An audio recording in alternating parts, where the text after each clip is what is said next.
کہ جو اللہ کا نہیں ہے, جو آسمانی تعلیمات کو نہیں مانتا, کتنا ہی ذہین ہو وہ کبھی آپ کو سیدھا راستہ دکھائی نہیں سکتا. اس کی خود سمجھ میں نہیں آئے گا سیدھا راستہ, وہ آپ کو کہاں سے دکھائے گا؟ اگر اس میں عقل ہوتی,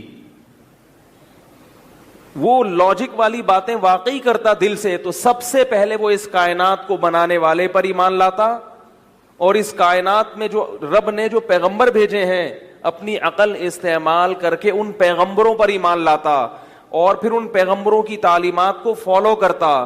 ان 3 اسٹیپ میں سے کوئی کسی ایک اسٹیپ کو بھی پورا نہیں کر رہا, وہ دنیا کا سب سے بڑا بے وقوف اور بدعقل انسان ہے. یعنی آپ اس کو عقل مند کہہ رہے ہیں لیکن اللہ اس کو عقل مند نہیں کہہ رہا. یعنی کیسا بے وقوف ہے جو رسول کے مقابلے میں اپنی عقل کو استعمال کر رہا ہے. کیوں؟ اس کو میں ایک طریقے سے سمجھاتا ہوں. دیکھیے, اللہ تعالی نے انسان کو جتنی صلاحیتیں دی ہیں وہ لامحدود نہیں ہیں. وہ کیا ہیں؟ بولو بھائی, محدود ہیں. ایک انسان کو یہی اگر نہ پتا چلے کہ میری صلاحیتیں محدود ہیں تو اس سے بڑا بے وقوف اور احمق دنیا میں کوئی ہو سکتا ہے؟ ہاں ہاں ہاں کریں زور سے, یہ آواز نہیں جاتی اس میں. آپ ہاں بعض دفعہ کرتے بھی ہیں نا تو ریکارڈنگ میں نہیں جا رہی ہوتی. لوگ کہتے ہیں عجیب مجمع ہے, بول ہی نہیں رہا, حالانکہ وہ بول رہے ہوتے ہیں لیکن یہاں نہیں جا رہی ہوتی. تو اس لیے تھوڑا سا زور سے بول لیا کریں, میری عزت رہ جائے گی. اس میں زور سے بولیں گے نا تو تھوڑی میری عزت ہو جائے گی دنیا کے سامنے, کہ بھئی ان کے جو سننے والے ہیں الحمدللہ جواب دیتے ہیں.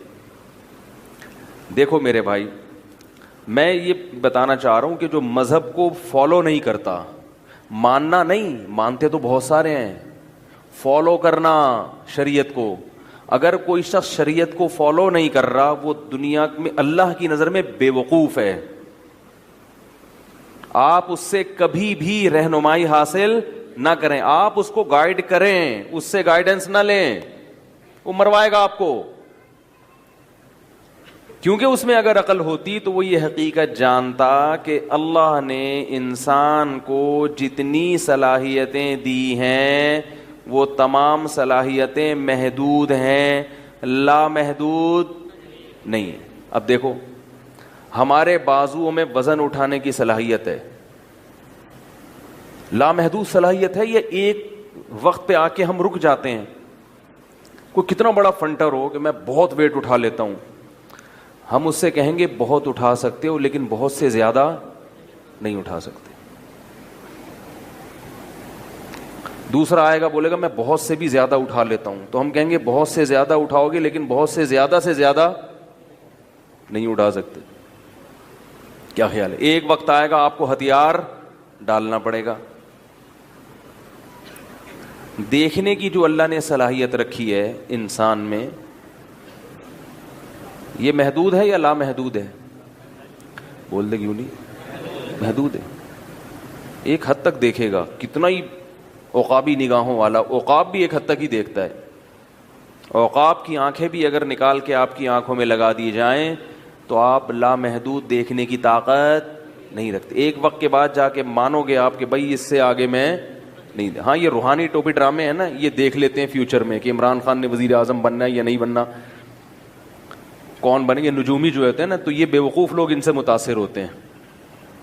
ان کو اپنا پتہ نہیں ہوتا کہ میں کل میرے گھر میں روٹی آئے گی کہ نہیں آئے گی, لیکن یہ لوگوں کو پیش گوئیاں کر رہے ہوتے. تو ان سے دیندار ہونا الگ چیز ہے ظاہری طور پر, اور ظاہری طور پر دین کا لبادہ اوڑھ لینا الگ چیز ہے, سینس ہونا. میں نے روحانیوں سے بڑے بڑے علماء کو بے وقوف بنتے دیکھا ہے, بڑے بڑے علماء کو.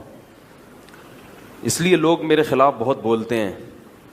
میں ان علماء کے نام نہیں لوں گا, نام لینا بے ادبی ہے, لیکن آپ حیران ہو جائیں گے یہ روحانی علاج والے کیسے بڑے بڑے علاموں کو بے وقوف بناتے ہیں. اس لیے کہ وہ عالم تو ہوتے ہیں, ان میں عقل نہیں ہوتی. اس پہ شارٹ کلپ بنائیں, ایک اعتراض کا جواب دے رہا ہوں, پھر آگے چلتا ہوں میں. مجھ پہ لوگوں نے یہ بھی اعتراض کیا ہے کہ اس کو روحانیت کا ککھ بھی پتہ نہیں ہے, ہیں بھائی اور یہ بیٹھ کے روحانی علاج والوں کے خلاف بولتا ہے, تو یہ اپنے آپ کو اتنا فنٹر کیوں سمجھتا ہے؟ یہ کیوں نہیں کہہ لیتا بھائی مجھے نہیں پتا روحانی علاج کیا ہوتا ہے, اس نے کون سا یہ علم حاصل کیا, اس نے کہاں بیٹھ کے چلے کاٹے ہیں بھائی. جو جن چڑیل اور بھوت کے لیے جو سیکھا جاتا ہے, جو سلیبس ہے, جو نصاب ہے, اس نے وہ تو پڑھا نہیں ہے. اس نے قبروں میں بیٹھ کے چلے کاٹے ہوتے, اس نے جناب یہ سلیبس پڑھا ہوتا, اس نے کسی شیخ و مرشد سے لیا ہوتا یہ علم کہ میں نے تم کو ہبہ کر دیا ہے, تم بھی اب جن بھوت اتار سکتے ہو, تم بھی بتا سکتے ہو کہ اس پہ کیا ہے. جب یہ چیزیں اس کو پتہ ہی نہیں ہے تو یہ ہر روحانی علاج والے کی مخالفت کر کے اس کی فیلڈ میں ٹانگ کیوں اڑاتا ہے؟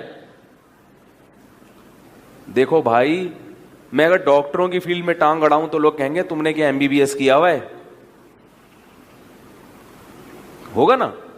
اگر میں کوئی شخص جو عالم نہ ہو علماء کی فیلڈ میں ٹانگ اڑائے تو لوگ کہیں گے نا تم نے کہیں سے علم حاصل کیا ہے کیا, تمہیں کیا پتا کیا حلال کیا حرام. تو لوگ کہتے ہیں اس نے روحانی علاج کا کوئی سلیبس پڑھا نہیں ہے, کسی سے اس کا روحانی, یعنی روحانی سے میری مراد اصلاحی تعلق نہیں, یہ جو جن چڑیل بھوت اور آپ کا میاں بیوی میں جادو ہوا ہے کہ نہیں ہوا, ان چیزوں کے علوم اس نے حاصل کیے نہیں ہیں اور بیٹھ کے ہر ایک کی مخالفت کرتا ہے.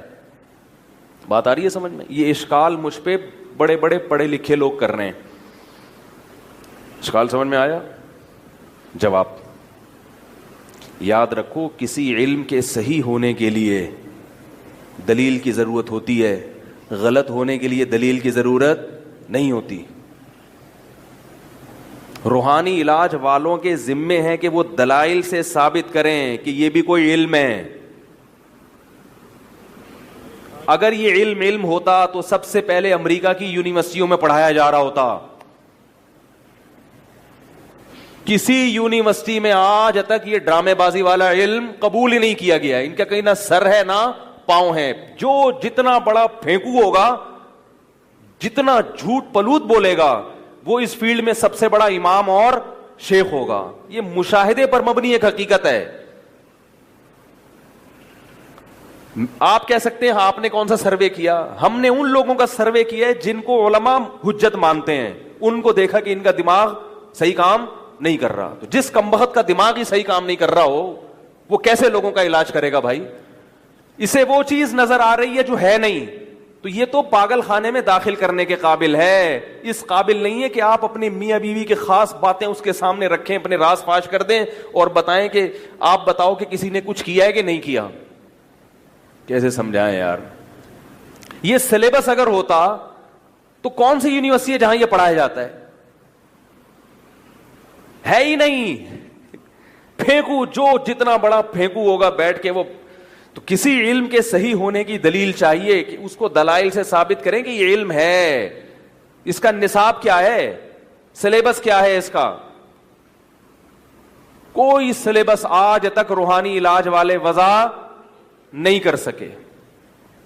کوئی بھی اٹھتا ہے مکھنچو, بیٹھ جاتا ہے دکان کھول کے اور کہتے ہیں مجھے جن اتارنا آتے ہیں, میں ناخن پہ دیکھ کے بتاتا ہوں چور کہاں ہیں. خود ہی چور ہوتے ہیں کمبخت. آپ کو اگر یہ روحانی علاج والا ناخن پہ دیکھ کے بتا دینا وہ چور ہے اور وہ واقعی ہو, سمجھ لو اس کمبخت نے چوری کروائی ہے. چوری کس نے کروائی ہے؟ اس کمبخت نے. اس کے چوروں سے تعلقات ہیں, ورنہ اس کے باپ کو بھی نہیں پتا چل سکتا کہ چور کہاں ہے. اگر ان لوگوں کو چور کا پتہ چلانے کا ذرا سا بھی آئیڈیا ہوتا تو CID والوں کا کام بہت آسان ہو جاتا. آج تک کسی CID آفس میں آپ کو کوئی روحانی حرام خور نظر نہیں آئے گا. یہ مفتی اور مولوی, دیوبندی مولوی بیوقوف بن رہے ہیں ان کے پاس جا کے. دیوبندی, عام لوگوں کی بات نہیں کر رہا میں. اس میں اہل حدیث برابر ہیں, بریلوی ہو دیوبندی ہو. روحانیت کے نام پہ سب ڈرامے باز ہیں, چاہے اہل حدیث ہو, چاہے دیوبندی ہو, چاہے بریلوی ہو, چاہے عربی ہو, چاہے اجمی ہو. سعودی عرب کے عربوں کو بھی بیوقوف بنانا شروع کر دیا پاکستانیوں نے. وہ ان چیزوں سے دور تھے, وہاں نہ کوئی جن آتا تھا نہ چڑیل آتی تھی.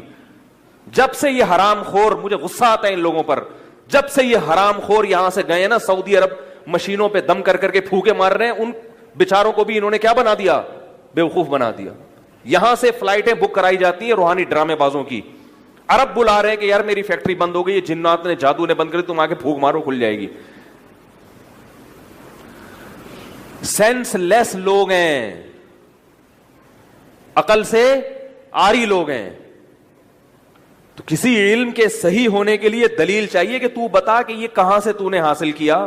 وہ کہے گا وہ شیخ دامت برکاتہم, وہ کوئی مسٹنڈا بیٹھا ہوگا, آپ وہاں جا کے دیکھو گے آپ کو اس سے بھی بڑا مکھنچو نظر آئے گا, جس کے اپنے گھر کے مسائل حل نہیں ہو رہے ہوں گے, تبھی اس نے یہ دکان کھولی ہوگی. دینی مدارس میں یاد رکھو, دینی مدارس میں وہ طلبا جو علم مضبوطی سے حاصل نہیں کرتے, محنت نہیں کرتے, روٹیاں توڑتے رہتے ہیں, پھر جب وہ دینی مدرسے سے فارغ ہوتے ہیں, ایک ایک جملہ جو ہے نا یہ سنہری حروف سے لکھنے کے قابل ہے. اپنے کسی جملے کی انسان ایسی تعریف نہیں کرتا. میں نے کبھی اپنی کسی بات پہ یہ نہیں کہا کہ میرا یہ جملہ سنہری حروف سے لکھنے کے قابل ہے, لیکن یہ جملہ لکھ لیں سنہری حروف سے, جو ابھی میں کی پورے ورڈنگ میری. دینی مدارس کے وہ طلباء جو رابعہ اور خامسہ سے بھاگے ہوئے ہوتے ہیں, مدرسے میں داخل ہوئے بھاگ گئے, صحیح ہے نا, کہیں بھی دنیا میں چل نہ سکے, یا مدرسے میں پڑھا مگر محنت سے, بولو بھائی, نہیں پڑھا. اب مدرسے کی صنعت کی پاکستان میں کوئی ویلیو ہے ہی نہیں. سرٹیفکیٹ مل گیا, ان کو پتا ہے اس سرٹیفکیٹ کی بنیاد پر کہیں بھی جاب تو مل نہیں سکتی, اور دین کے معاملے میں بھی آتا واتا کچھ بھی نہیں ہے. تو اب ان کو اپنا مستقبل تاریک نظر آتا ہے کہ ہم تو نہ ادھر کے رہے نہ ادھر کے رہے. لہذا چونکہ لیبل لگا ہوتا ہے مولوی کا, عالم کا, مفتی کا, کسی بھی لیبل لگ گیا نا, عنوان, لہذا وہ اس علم دین کو, اس ٹوپی پگڑی کو, اس عمل کو کیش کراتے ہیں روحانی علاج کے نام پہ. وہ دکان کھول کے بیٹھ جاتے ہیں تعویذ گنڈوں کی, سمجھ میں نہیں آ رہی میرا خیال ہے بات. وہ دکان کھول کے بیٹھ جاتے ہیں جن چڑیل بھوت بھگانے کی, اور کہتے ہیں ہمیں فلاں سے خلافت ملی ہے. وہ خلیفہ کبھی تو جاگتی ہوتا ہے, واقعی جا کے کوئی خلیفہ ان کا شیخ ہوتا ہے جس سے خلافت, اس شیخ سے 10 منٹ بیٹھ کے بات کرو, آدمی کے سر میں درد کہ یہ آدمی ہے پجامہ ہے, یہ اس کمبخت کو تو یہ کوئی سر نہ پاؤں, اور لوگ اس کو سمجھ رہے ہوتے ہیں معرفانہ کلام ہے, بہت ہی اونچا کلام ہے جو ہماری سمجھ میں نہیں آ رہا. جتنے روحانی علاج والے ہیں ان کی آپ یوٹیوب پہ تقریریں سن لو, کسی بات کا نہ سر ہوگا نہ کسی بات کا پیر ہوگا. جو جتنا بڑا پھینکو ہے, الحمد سے لے کے والناس تک آپ قرآن پڑھو, ایک بات بھی ایسی نہیں ہے جو آپ کی سمجھ میں نہ آئے. اتنا پیارا کلام ہے, یہ ہے روحانی کلام, اور یہ دعوے کرتے ہیں ہم کلام اللہ سے علاج کرتے ہیں.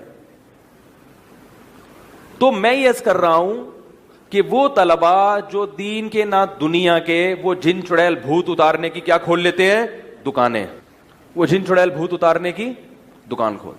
پھر لوگ آتے ہیں اپنے مسائل لے کے, میری بیوی کو یہ ہو گیا, وہ کہتے ہیں فلانی نے جادو کرایا, فلاں یہ کروایا. اور ان لوگوں کے پاس جانے والے میں نے جتنے دیکھے ان کے نہ دین کے مسائل حل ہوتے ہیں نہ دنیا, ساری زندگی فلیتے پلیتے وظیفے, اور یہ مسئلہ فلاں نے کچھ کر دیا, ان کی ساری زندگی اسی عذاب میں گزرتی ہے, اور ان کی نسلیں بھی برباد ہو جاتی ہیں. ہمارے ایک جاننے والے تھے, میرے گھر آئے, کہنے لگے کہ ہمارے یہاں جنات آتے. میں نے کہا اللہ کا بندے چپ کر جاؤ, ہمارے یہاں نہیں آتے, تمہاری وجہ سے آ جائیں گے. یہاں میرے گھر بیٹھ کے جن چڑیل بھوت کی باتیں نہیں کرو, جہاں جائیں گے نا وہاں شیاطین آئیں گے. تو CID والوں کے پاس نہیں ہوتے روحانی ڈرامے باز کہ جو چور کا پتہ, بولو بھائی بتائیں. کسی خفیہ, امریکہ نے اتنی ترقی کی ہے, وہ تو ایسے لوگوں کو چھوڑتا نہیں ہے. ہمارے ملک میں اگر کوئی اس کو ایسا بندہ نظر آئے نا جو چور کا پتہ بتا دے, یا وہ یہ بتا دے کہ یہ پیسے کہاں رکھے ہوئے ہیں, تو امریکہ اس کو نہیں چھوڑے گا. کیا خیال ہے؟ فوراً اٹھائے گا, بولے گا ہمارے ملک کے لیے کام کرو, بتاؤ تنخواہ کتنی چاہیے. کسی دنیا کی گورنمنٹ میں کوئی عامل کا کسی عامل کے لیے کوئی جگہ, کسی روحانی علاج والے کے لیے کوئی جگہ, بولو بھائی نہیں ہے. ان کو پتا ہے کہ بھائی نہیں کر سکتے. یہ ہم جیسے لوگ بیوقوف بن رہے ہیں ان کی باتوں میں آ کے. جب میں اس چیز کی مخالفت کرتا ہوں تو لوگ کہتے ہیں یہ تصوف کے خلاف ہے. بات آ رہی ہے سمجھ میں؟ لوگ کیا کہتے ہیں, یہ تصوف کی حقیقت ہے کسی شیخ سے اصلاحی تعلق قائم کر کے اپنے گناہ چھڑوانا کہ حضرت مجھ سے یہ گناہ نہیں چھوٹ رہا, آپ کوئی نسخہ بتائیں جس سے یہ گناہ چھوٹ جائے. آج کل واٹس ایپ پہ ایک صاحب بہت سے مجھے کچھ میسج بھیجتے رہتے ہیں جن میں طنز بھی ہوتا ہے, اس میں ایک یہ بھی ہے کہ آپ کے جو شیخ تھے مفتی رشید احمد صاحب رحمہ اللہ تعالیٰ, انہوں نے تصوف کے سارے اسباق پڑھے ہوئے تھے اور سلوک کی 17 منزلیں طے کی ہوئی تھیں. آپ نے تصوف کا نہ کوئی سبق پڑھا نہ سلوک کی کوئی منزل طے کی, لہذا تصوف کے بارے میں آپ کی رائے کا اعتبار, وہی اسباق والی بات آ گئی نا کہ جب آپ پڑھے لکھے نہیں ہیں اس فیلڈ میں تو آپ کی رائے کا اعتبار بولو بھائی نہیں ہے. بات آ رہی ہے سمجھ میں؟ ان سے تو میں نے نہیں کہا لیکن آپ لوگوں سے کہہ رہا ہوں کہ میں نے جس شیخ سے اصلاحی تعلق قائم کیا, آپ مانتے ہیں کہ انہوں نے یہ سارے اسباق پڑھے ہوئے تھے مگر انہوں نے ہم کو بولو بھائی نہیں پڑھائے. کیوں نہیں پڑھائے اس کی بھی وجہ بتا دوں. انہوں نے فرمایا کہ اسباق پڑھ کے آج کل دماغ خراب زیادہ ہوتا ہے, عمل کی توفیق, یہ وہ فرمایا کرتے تھے. پہلے صوفیہ کرام نے جو یہ اسباق رکھے تھے, جو سالکین ہوتے تھے ان کو پتہ ہوتا تھا کہ ان کا بنیادی مقصد کیا ہے, یہ ذریعہ ہے, یہ مقصد نہیں ہے. اب تصوف کے ان اسباق اور ان منازل کو مقصد بنایا گیا ہے, ذریعہ مقصد نہیں بنایا جا رہا.